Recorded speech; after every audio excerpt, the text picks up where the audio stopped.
수년 전에 제가 어떤 사람에게 예수님 믿으십니까? 이렇게 물어봤더니 그분 대답이 나는 전에 한 10년 동안 교회를 믿었는데 이제는 안 믿습니다. 이렇게 대답을 해요. 뭐 교회를 믿는 건지 예수님을 믿는 건지 하나님을 믿는 건지 전혀 모르는 그런 말을 하더군요. 또 어떤 사람은 교회 가면 싸움질하는 꼴 보기 싫어서 난 안 믿는다 이렇게 얘기하기도 해요. 또 어떤 사람은 교회 가면 돈 내라는 게 싫어서 난 안 믿는다. 또 어떤 사람은 기독교는 다른 종교를 인정하지 않고 너무 독선적이라서 마음에 안 들어서 안 믿는다. 뭐 이런 여러 가지 얘기를 하는데요. 사실 이런 것들은 우리 그리스도 신앙의 본질과는 전혀 다른 얘기입니다. 핵심에서 빗나가는 얘기예요.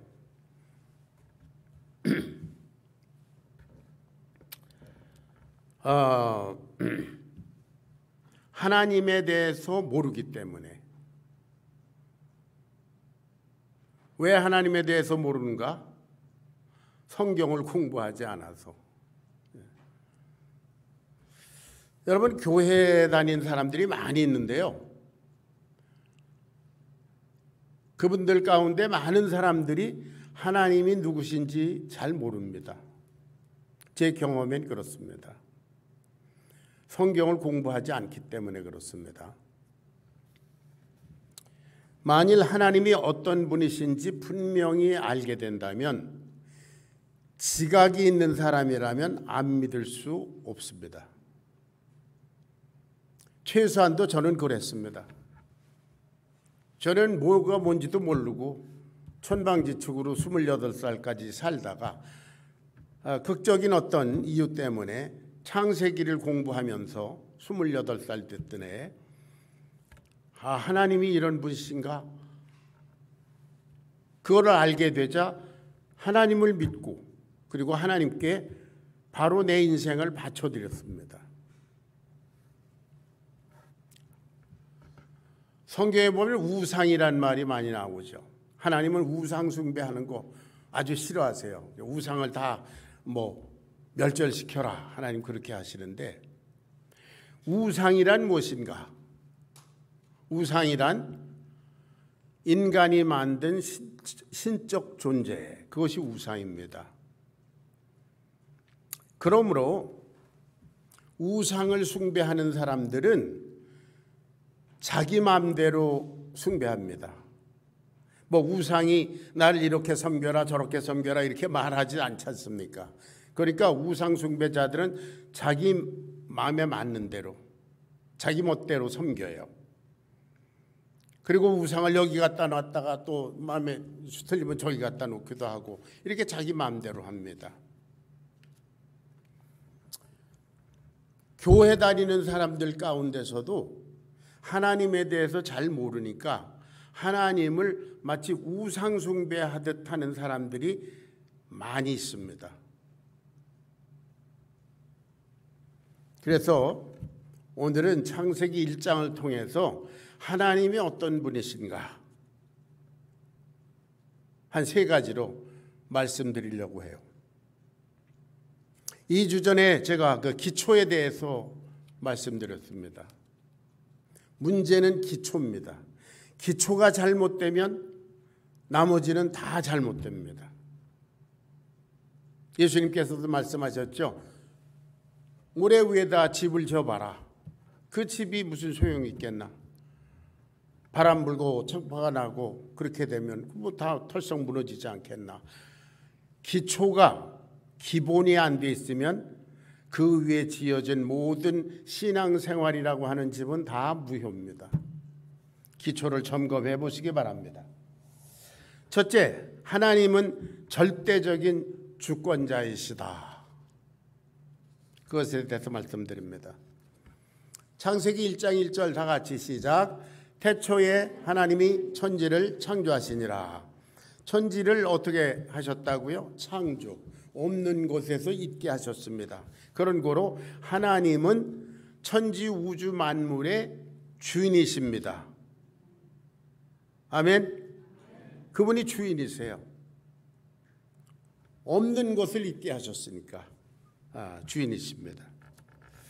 세상 사람들은 한 두 가지로 나누자면, 한 부류는 이 천지 우주 만물은 자연적으로 그냥 우연히 형성된 것이다, 그렇게 믿는 사람이 있어요. 또 다른 사람들은 창조주 하나님께서 창조하셨다, 그렇게 믿는 사람들이 있습니다. 우리들은 후자에 속합니다. 그리고 하나님은 사람을 당신의 형상대로 창조하셨다. 우리가 읽어본 성경 구절에 그렇게 되어 있습니다. 예. 하나님은 영이십니다. 그런 거로 하나님의 형상대로 창조되었다는 것은 인간이 영적으로 창조되었다는 것을 뜻합니다. 요한복음 4장 24절에 보면 하나님은 영이시니 예배하는 자가 진리와 영으로 예배할지니라 그랬어요. 하나님은 영이십니다. 그러니까 하나님께서 창세기 26장에 우리가 읽어본 대로 우리가 우리의 모양을 따라 우리의 형상대로 사람을 만들자 할 때 하나님의 형상은 뭡니까? 영입니다. 그렇죠? 그러니까 우리 인간을 영적인 존재로 만드셨다는 거예요. 저와 여러분이 이런 몸을 가지고 있지만 이 몸은 우리의 속사람, 진짜 나, 이 영을 담는 그릇에 불과합니다. 그래서 이 그릇은 뭐 다쳐서 고장 날 수도 있고 늙어서 뭐 이렇게 쭈그러질 수도 있고 변형될 수 있습니다. 그러나 이 속에 있는 나의 영, 진짜 나는 변하지 않습니다. 저는 철없을 때 영화 배우 그 그레고리 팩이라는 사람을 너무 좋아했었어요. 그래서 거울을 볼 때마다 나는 참 그레고리 팩하고 참 많이 닮았다, 이런 착각을 하면서 아주 즐겁게 살았는데요. 제가 그렇게 생기지 않았나요? 그레고리 팩 아시는 분. 그런데 만약에 제가 벤허라는 영화 있잖아요. 그걸 보고 찰튼 헤스턴에게 반해가지고 내 얼굴을 찰튼 헤스턴처럼 바꿨다, 성형을 했다. 그래도 나는 여기 그대로 있습니다. 나의 영, 진짜 나는 변하지 않습니다. 우리는 우리 각자의 속에 있는 진짜 나, 그 속사람, 영적인 부분으로 하나님을 알고 하나님을 예배하고 하나님과 교통할 수 있습니다. 천지우주 만물 가운데 오직 인간만이 하나님과 교통할 수 있습니다. 왜냐하면 하나님이 영이시고 우리를 영적인 존재로 만드셨기 때문입니다. 하나님은 주권자시다. 왜 그러냐면 하나님은 인간을, 천지우주 만물을 당신 마음대로 주권적으로 혼자 만드셨기 때문에요. 그리고 특별히 우리 인간에게는 생명을 주셨습니다. 이 생명이 있다고 하는 것이 얼마나 아름다운 일입니까? 아무리 좋은 것이라고 해도 생명이 없으면 그 무슨 소용이 있겠어요? 여기 지금 저 푸른 나무가 있는데요. 저거 생명이 없는 플라스틱이거든요. 볼품은 그럴싸해 보지만 실질은 별로 아름답지 못하죠.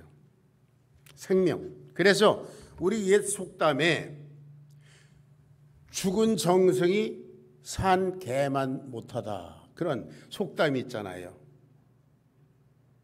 차라리 살아있는 개는 뭔가 쓸모가 있지만 죽은 정승은 별로 의미가 없어요. 죽었으니까. 자, 성경에 전도서 9장 4절에 이런 말씀이 있습니다. 전도서 9장 4절. 다 같이 시작.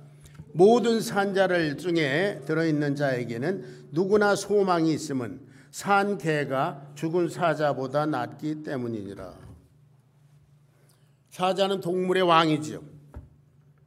그러나 죽은 사자는 살아있는 개만도 못하다.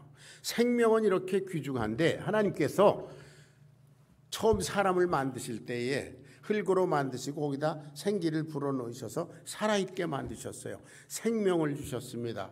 하나님의 절대 주권적인 역사입니다. 저와 여러분에게 생명을 주신 하나님의 절대 주권 가운데 이루어진 일인 줄로 믿습니다. 저와 여러분이 이러한 생명으로 내가 태어나고 싶다, 이러한 생명을 가지고 싶다고 원해서 된 것이 아니지 않습니까? 우리 부모가 원해서 된 것도 아닙니다. 아담이 원해서 생명이 된 것이 아닙니다. 하나님은 아담하고 아무 상의도 하지 아니하시고 흙으로 사람을 만들어서 생기를 그 코에 불어넣어서 생명을 주셨어요. 하나님의 절대적인 주권입니다. 그뿐입니까? 하나님은 아담을 위해서 에덴 동산을 창설하셨어요. 그것도 창조하셨습니다. 특별히 아담에게 알맞도록. 그래놓고 그 지으신 사람 아담을 거기 갖다 두셨다고 그랬습니다. 하나님의 절대 주권입니다. 그리고 에덴 동산에다가 그 많은 과일들 중에 선악과를 하나 만들어 놓으셨어요. 그리고 말씀하시기를 동산 각종 나무의 실과 내가 마음대로 먹어라. 그러나 선악을 알게 하는 나무의 실과는 먹지 말라. 먹는 날에 내가 정령 죽으리라. 생명을 주신 하나님께서 또한 생명을 거두실 것도 말씀하셨습니다. 이 모든 것이 하나님의 절대 주권이에요. 그러니까 아담이 할 수 있는 것은 무엇입니까? 하나님께서 절대 주권적으로 주신 선악과의 계명을 따라서 사는 길이 그가 가장 행복한 길입니다. 그렇죠? 먹으면 죽습니다. 자, 하나님의 절대 주권. 하나님의 생명을 주시기도 하고 생명을 가져가시기도 합니다. 하나님의 절대 주권입니다. 이 아담이 죄를 범해서 모든 인생들이 다 하나님 앞에 죄인이 돼서 멸망하게 됐습니다. 요한복음 3장 16절 다 같이 시작. 하나님이 세상을 이처럼 사랑하사 독생자를 주셨으니. 자, 거기까지예요. 누가? 어떤 인류, 어떤 머리 좋은 사람, 어떤 religious genius가 있다가 우리를 구원해 주시옵소서, 독생자를 보내 주시옵소서 그렇게 요구했나요?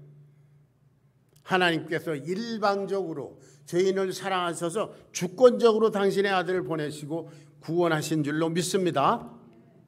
예, 하나님의 주권. 여러분, 하나님을 믿는다는 것은 하나님의 주권을 믿는 것입니다. 하나님께 모든 주권이 있다, 그렇게 믿는 것을 말합니다. 하나님께 주권이 있다고 믿는 사람은 동시에 어떤 반응을 나타내요? 주권에 순종하게 되어 있습니다. 여러분, 하나님을 믿는다고 하는 것은 하나님의 절대 주권을 믿고 그리고 그 주권에 순종하는 삶을 말합니다. 지난 한 달 동안 6월 한 달 동안 우리들은 사무엘상을 통해서 사울과 다윗의 삶을 공부했습니다. 사울은 이스라엘의 초대 왕이고 다윗은 2대 왕인데요. 그 두 사람은 그 삶의 내용이 그리고 그 인생의 결과가 판이하게 서로 다릅니다.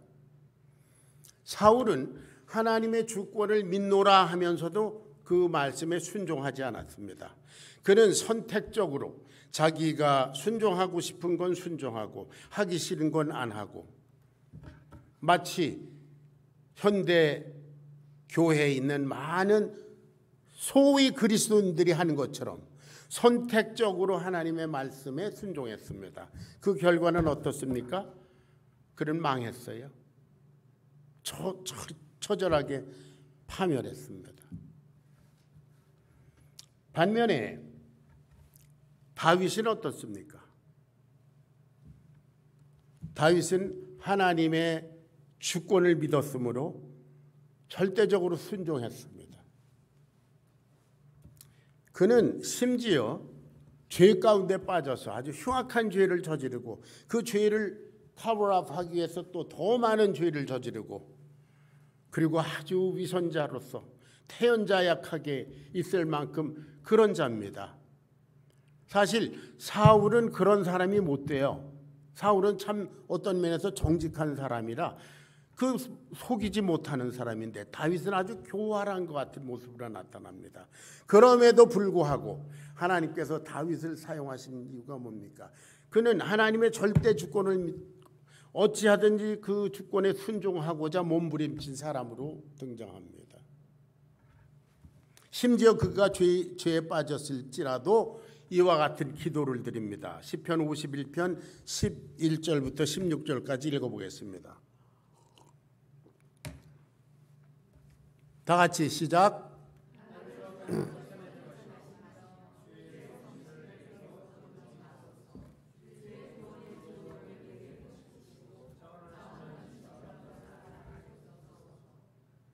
그리하면 내가 범죄자에게 죄의 도를 가르치리니 죄인들이 주께 돌아오리이다.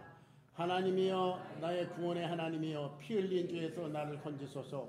내 혀가 주의 의를 높이 노래하리이다.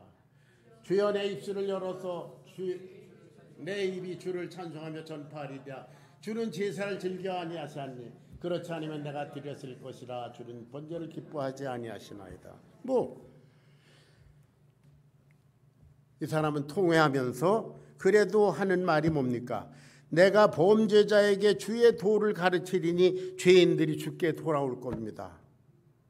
나 같은 죄인이라도 회개하고 주님의 긍휼을 입어서 내가 주님의 도를 범죄자 죄인들에게 가르치리니 그들이 주께 돌아오리다. 주여 내 입술을 열어주소서. 내 입이 주를 찬송하며 전파하겠습니다. 주님 위해서 살겠다는 거잖아요. 그러니까 하나님께서 그 거룩하신 섭리를 이 다윗이라고 하는 사람 통해서 성취하셨습니다. 여러분, 하나님은 저와 여러분의 절대 주권자이심을 믿습니다. 하나님의 말씀에 절대 순종하는 것, 그것이 믿는 것입니다. 우리에게 우리에게 순종 불순종의 선택이 없습니다. 하나님은 우리 인생의 절대적인 주권자이시다. 두 번째, 하나님은 절대적인 사랑이시다. 요한일서 4장 8절에 보면 하나님은 사랑이시라, 하나님은 본질적으로 사랑이시다, 그런 말씀이 있습니다. 그리고 창세기 1장 31절 우리가 아까 봉독한 말씀을 보면 하나님께서 그 지으신 모든 것을 보시니 보시기에 심히 좋았더라 그랬어요. 그리고 하나씩 만들 때마다 보시기에 좋았더라, 보시기에 좋았더라, 보시기에 좋았더라. 왜 보시기에 좋았을까요? 하나님의 마음속에 뭐가 있기 때문에?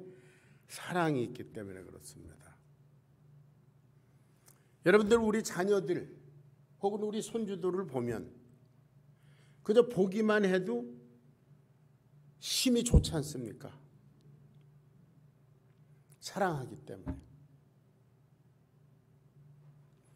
저는 여러분들을 이렇게 보기만 해도 참 좋습니다. 할렐루야. 예, 제가 여러분을 사랑하니까요.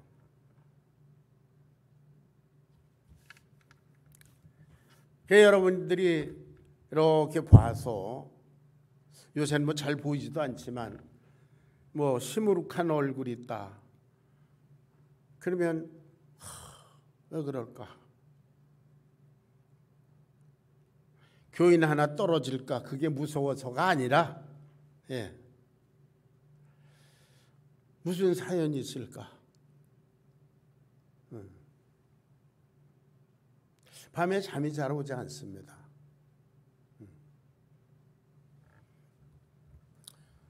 어저께 우리 우드 캐년 레이크에 가서 참 좋은 시간 보내고 왔는데요. 어저께는 오더니 예배는 안 온 사람이 있어요.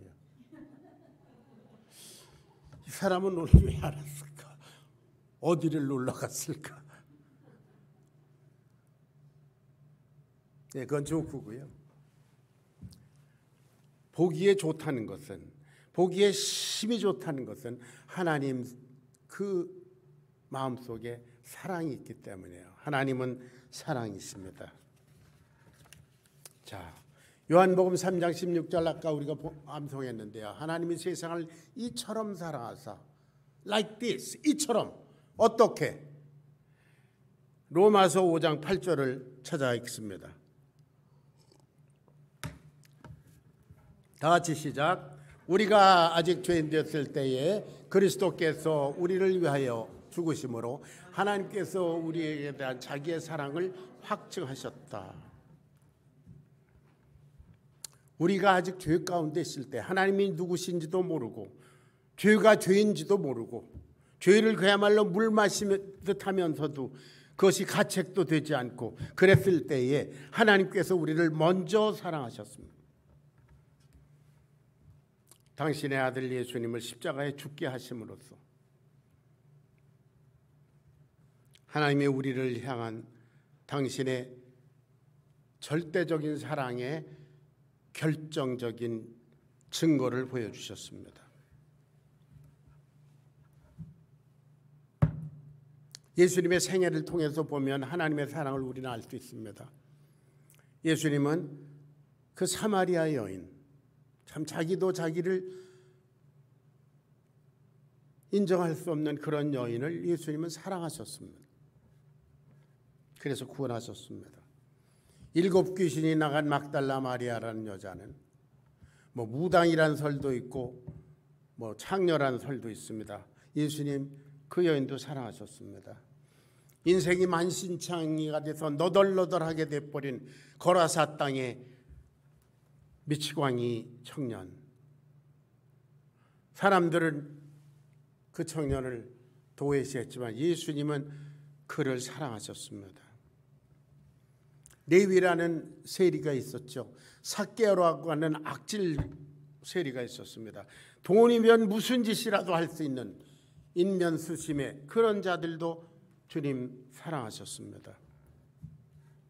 심지어 가롯 유다까지도 요한복음 13장에 보니까 예수님께서 당신의 제자들을 사랑하시되 끝까지 사랑하셨다고 그랬어요.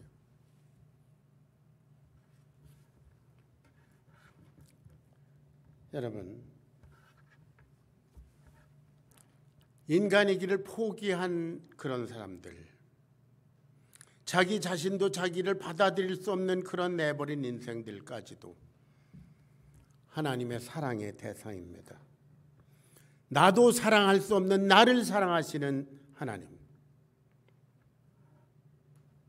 나의 죄를 보시지 아니하시고 나의 허물을 보시지 아니하시고 나의 속에 있는 나의 영을 보시고 이 영을 귀중하게 여기셔서 당신의 아들의 목숨과 맞바꾸신 하나님. 하나님은 절대적인 사랑이신 줄로 믿습니다.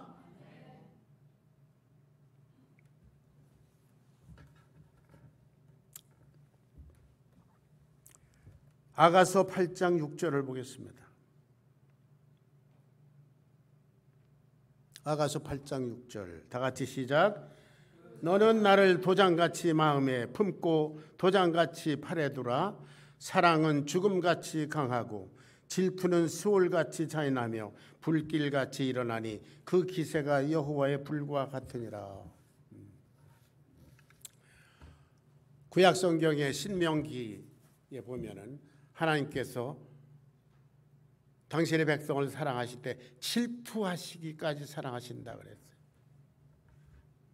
당신의 백성들이, 이스라엘 백성들이 다른 곳에 마음을 뺏기는 것을 도저히 견딜 수가 없어서 불타는 질투를 느끼신다.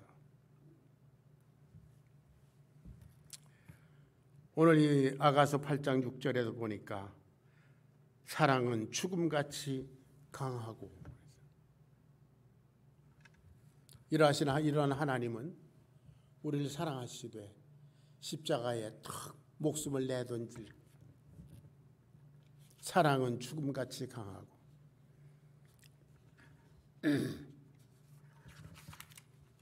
그래서 이러한 사랑을 깨달은 사도 바울, 그는 나를 사랑하사 나를 위하여 자기 몸을 버리신 하나님의 아들 예수, 갈라디아서 2장 20절에 그렇게 말씀했죠. 나를 사랑하사 나를 위하여 자기 몸을 버리신 하나님의 아들 예수. 우리는 그러한 사랑을 받은 하나님의 사랑의 대상입니다. 그러한 사랑이 예수님을 통해서 이 세상에 나타나더니 때가 되매 나 같은 것을 사랑하시다니, 나 같은 것을 질투하시기까지 사랑하시다니, 저는 그 사실을 깨닫고 그래도 나도 부족하지만 주님을 사랑해야 되겠다. 주님을 사랑해 드리는 길은 주님이 원하시는 대로 해드려야 되겠다. 그 결과 제가 할 수 있는 것은 제 인생을 주님께 그냥 드리는 것이었습니다. 저는 신앙생활을 오래 한 그런 끝에 신앙의 연조가 깊어진 이후에 하나님께 콜링을 받아서 목사가 된 것이 아닙니다. 저는 1972년 11월 3일 예수님을 내 주로 영접하는 그 순간에 주님, 제 인생이 여기 있습니다. 주님 받으시옵소서. 저는 아브라함과 같이 복의 근원으로서 하나님께 쓰임받기를 원합니다. 하나님 저를 사랑하시기 때문입니다. 저도 주님을 사랑합니다. 내가 드릴 것은 이거밖에 없습니다. 전 그래서 아브라함이 됐습니다.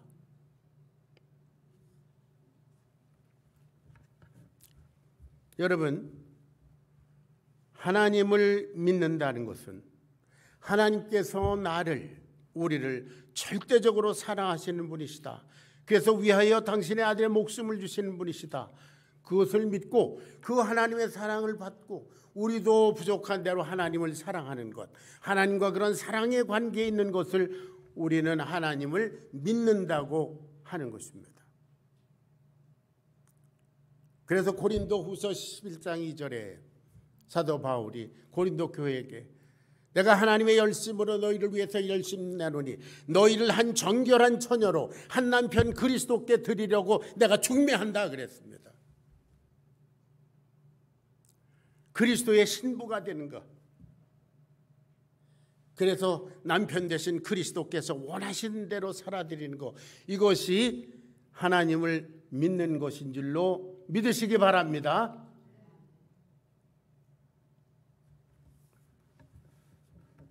하나님께서 저와 여러분을 질투하시기까지 사랑하시는 분이십니다. 여러분, 하나님을 사랑하십니까? 여러분, 하나님 사랑하십니까?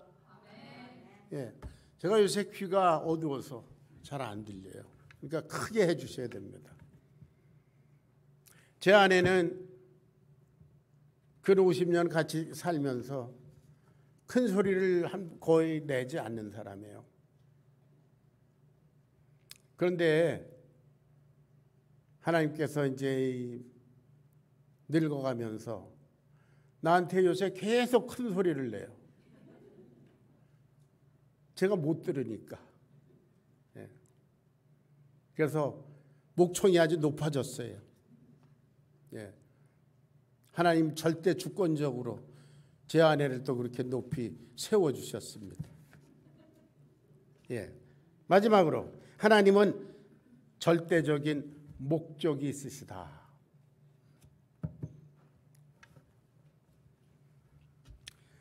우리가 보는 이 모든 자연, 세계, 모든 삼라만상은 얼마나 조화롭고 아름답습니까?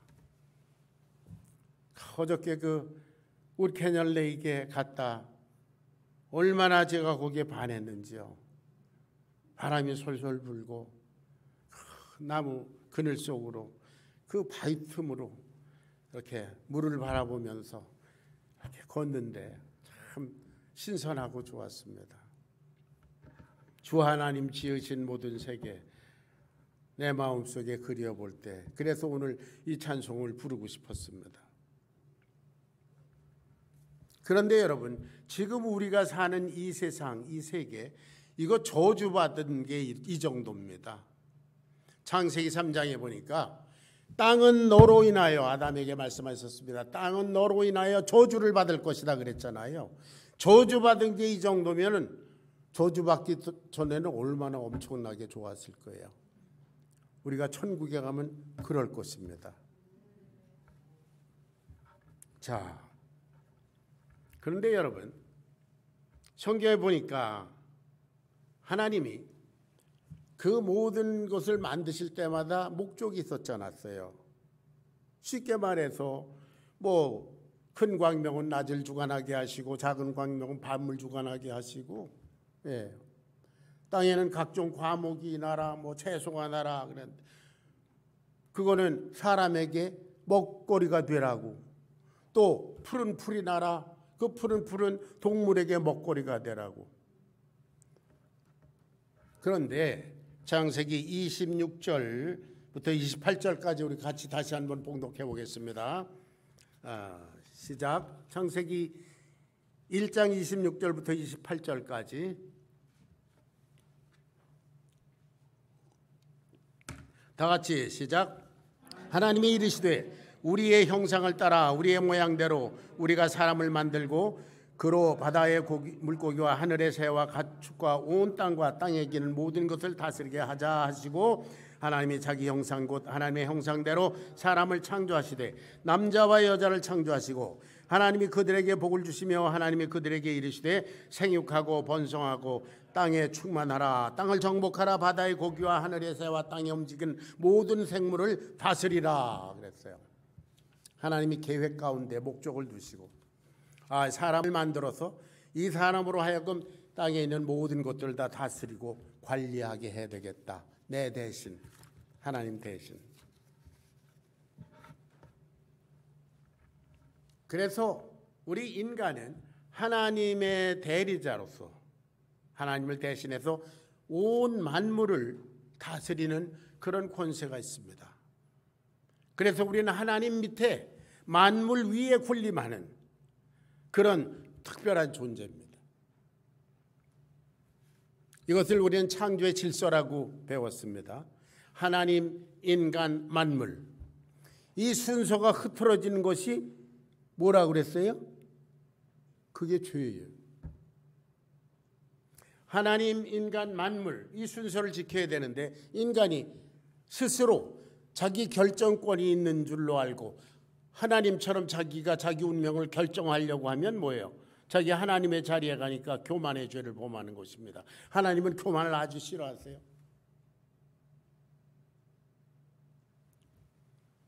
교만의 죄.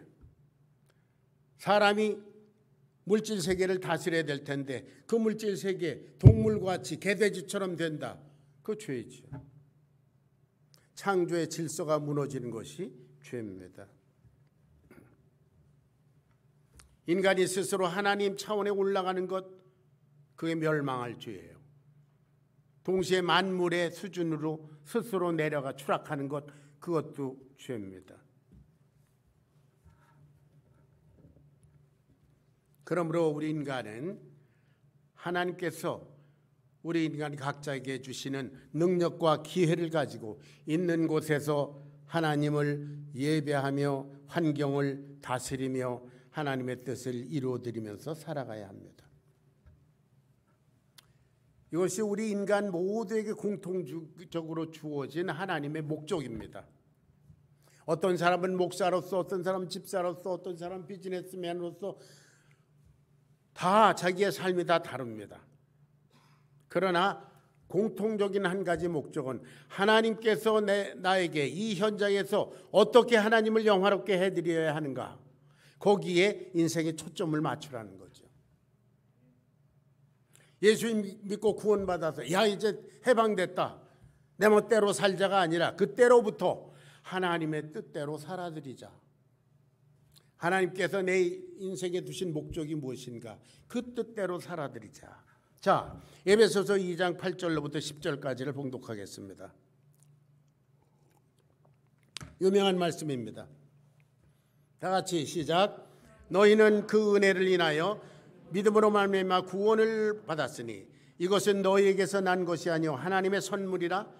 행위에서 난 것이 아니니 이는 누구든지 자랑하지 못하게 함이라. 우리는 그의 만드신 바라 그리스도 예수 안에서 선한 일을 위하여 지으심을 받은 자니 이 일은 하나님이 전에 예비하사 우리로 그 가운데서 행하게 하려 하심이니라. 우리는 은혜로 구원받았습니다. 하나님의 절대적인 주권으로 당신의 독생자 예수를 보내셨고 우리를 사랑하셨고 그리고 당신의 절대적인 사랑으로 당신의 아들 십자가에 우리 죄를 대신해 죽게 하셨고 하나님께서 우리를 은혜로 구원하셨습니다. 우리는 그것을 믿습니다. 그래서 행위에서 우리가 뭘 해서 구원받은 게 아니까 자랑할 것이 없습니다. 자, 2장 10절 우리는 그의 만드신 바라. For we are his handiwork. 하나님께서 만드신 수제품, 수를 놓듯이 하나하나 따로따로 만든 저와 여러분은 매스 프로덕션에 의해서 지어진 것이 아니라 하나하나 하나님의 뜻대로 그 목적대로 만들어진 줄로 믿으시기 바랍니다. 그것을 믿는 것이 하나님을 믿는 것입니다. 인생은 다 똑같은 거야, 다 그렇고 그런 거야가 아닙니다. 내 자리에는 오직 나만 있을 수 있고 내 아내의 자리에는 오직 저 사람만 있을 수 있고 여러분 한 분 한 분의 자리는 여러분만이 있을 수 있어요. 대체가 불가능합니다. 믿습니까? 이만큼 놀랍고 귀한 존재입니다. 하나님이 오직 하나로 만드셨습니다. 우리는 그의 만드신 바라. 무엇 때문에? 그리스도 예수 안에서 선한 일을 위하여 지으셨다. 여기에서 선한 일이라고 하는 것은 뭐 우리가 생각할 때 좋은 일이 아니라 하나님의 일을 말합니다. 성경에서 선하다 그러면 하나님의 성품, 하나님의 것 그렇게 아시면 됩니다. 그리스도 예수 안에서 선한 일을 하나님의 일을 위하여서 지으심을 받았습니다. 우린 그런 목적을 가지시고 우리를 만드셨습니다. 그런데 이것은 어제 오늘 되어진 일이 아니라 창세 이전에 하나님께서 이미 저와 여러분을 염두에 두시고 계획하시고 목적하신 바대로 만드셔서 하나님의 때에 주권적으로 이 세상에 보내셔서 여기에 앉아 있습니다. 자, 하나님의 이와 같은 목적. 하나님은 왜 나를 만드셨고 왜 이 세상에 보내셨을까? 여러분, 우리는 던져진 존재가 아닙니다. 하나님께서 거듭 말씀드리건대 하나하나 독특하게 따로따로 만드신 걸작품인 줄로 믿습니다. 여러분, 하나님을 믿는다는 것은 이와 같이 하나님께서 내게 하실 일이 있다, 목적이 있다, 그것을 깨닫고 그 목적대로 살아드리는 것을 하나님을 믿는다고 하는 것입니다. 여러분, 이제 여기 우리 송 집사님 뭐 저보다 10년이나 연배 되시는 분 권사님 이렇게 계시지만 이제 저도 뭐 이제 만 78세니까요. 이제 6개월 있으면 79세가 되는데 인생의 마지막 챕터를 살아가고 있습니다. 뭐 얼마나 더 살지 모르겠어요.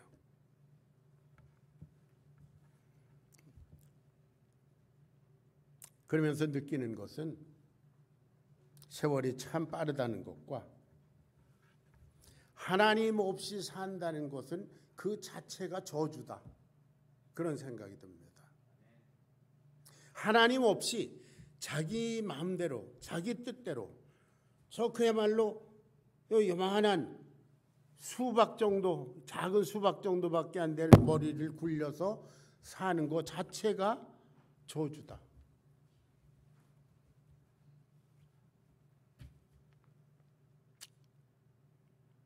이 세상에서 하나님 없이 어떤 성공을 거둔다 해도 그것은 다 없어질 거 아닙니까?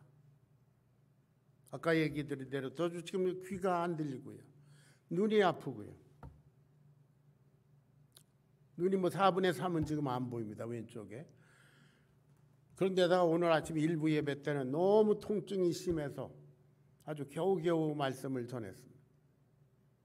다른 신체 기능도 점점 약해지고 그러다 죽을 거잖아요.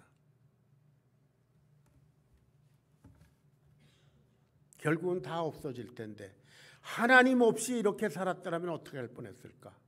그것이 저주다. 내 주위의 친구들과 제가 아는 지인들 가운데 하나님을 믿지 않는 사람이 하나님을 믿는 사람보다 훨씬 많습니다. 나름대로 성공했다고 하는 사람들 많이 있습니다. 뭐 재벌그룹 회장을 지낸 사람도 있고 고위 관료가 된 사람도 있고 유명한 학자가 된 사람, 돈을 많이 버는 사람, 뭐 유명한 사람. 그런데 나이 들고 보니까 할 일도 없고 소망도 없고, 그러니까 앉으면 옛날 얘기하는 거예요.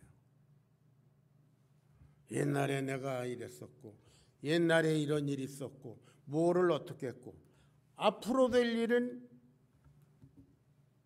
그래 앞으로는 어떻게 될 건데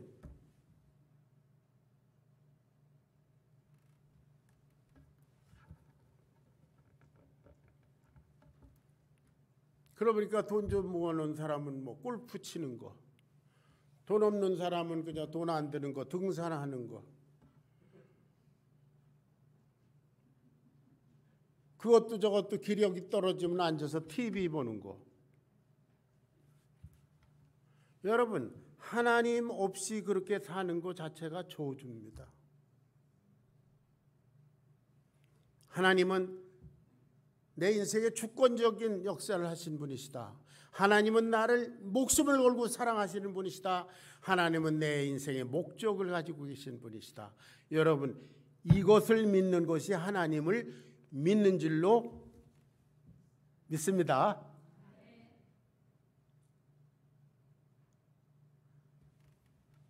저는 유명하지도 않고 이제 말씀드린 대로 육체의 능력도 자꾸 쇠퇴해지고 그런데도 마음은 부풀어 있습니다. 숨이 넘어가는 그 순간까지 우리 하나님의 주권에 절대적으로 복종해 드려야 될 텐데, 하나님을 정말 목숨을 걸고 사랑하고 사랑의 표현을 해 드려야 될 텐데, 하나님께서 내게 주신 목적이 또 뭐가 있을까? 어떤 사람이 나를 통해서 예수님을 믿게 될까? 내가 이렇게 게으르게 살아도 되나?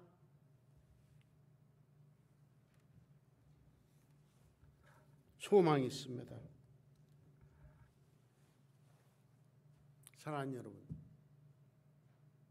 여러분은 하나님의 주권을 믿으십니까? 하나님의 사랑을 믿으십니까? 하나님의 목적을 믿으세요? 그것이 하나님을 믿는 것입니다. 그대로 살아드림으로 말미암아 여러분, 우리 주님께서 팔을 벌리고 기다리시는 영원한 천국, 영광의 면류관, 의의 면류관, 자랑의 면류관, 썩지 않는 면류관, 생명의 면류관 준비해놓고 기다리시는 주님을 향해서 전진하시기를 주의 이름으로 축원합니다. 기도하겠습니다. 고마우신 아버지, 참으로 지극히 연약한 인생들을 하나님께서 절대 주권적으로 인도하시고 목숨을 두고 사랑하시고 거룩한 목적을 두시고 인도하시는 것을 믿고 감사드리며 우리의 인생을 맡겨드립니다. 주님 영광 받으시옵소서. 예수님의 귀하신 이름 받들어 기도합니다. 아멘.